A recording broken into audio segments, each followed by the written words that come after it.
ઘોઘંબા તાલુકાના કંકોડા કોઈ ગ્રામજનો દ્વારા હાલોલ ધારાસભ્ય જયદ્રથ પરમાર બહુમતીથી વિજય બને તો તેઓની મોદક તુલા કરવાની માનતા મસાણી માતાના મંદિરે રાખી હતી। તેના અનુસંધાને આજે ગ્રામજનો દ્વારા ગ્રામ પંચાયતના નવીન મકાનમાં સત્યનારાયણની કથા તેમજ મસાણી માતાના મંદિરે એક તરફ લાડુ અને બીજી તરફ ધારાસભ્યને બેસાડી મોદક તુલા કરવામાં આવી હતી। 2012માં પણ ધારાસભ્યની સાકર તુલા કરાઈ હતી।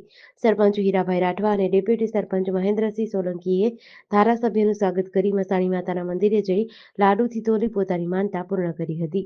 આ તકે કાર્યક્રમમાં ઘોઘંબા તાલુકા ભાજપ મંડળ પ્રમુખ નરેન્દ્રસિંહ પરમાર, જયેશભાઈ પટેલ, જિલ્લા તથા તાલુકા પંચાયતના સદસ્યો, સરપંચો તેમજ ગ્રામજનો ઉપસ્થિત રહ્યા હતા। આજરોજ કંકોડા કોઈ ગ્રામ પંચાયત ખાતે તથા ગ્રામજનો અને ડેપ્યુટી સરપંચ શ્રી મહેન્દ્રસિંહ ગણપતસિંહ સોલંકી દ્વારા દાદાશ્રી ધારાસભ્ય તરીકે સારા વોટથી જીતે તે માટેની તેઓએ જે માનતા રાખી હતી મસાણી માતાની, એ મસાણી માતાએ આજે તેમને મોદક તુલાનો કાર્યક્રમ રાખવામાં આવ્યો હતો। તેમને લાડુથી તોલવામાં આવ્યા હતા અને ગામના અને આજુબાજુના સરપંચશ્રીઓ અને વડીલો બધા હાજર રહીને આ કાર્યક્રમને સફળ બનાવ્યો। જેડીસી ન્યૂઝ સાથે યોગેશ કનોજિયા, ઘોઘંબા।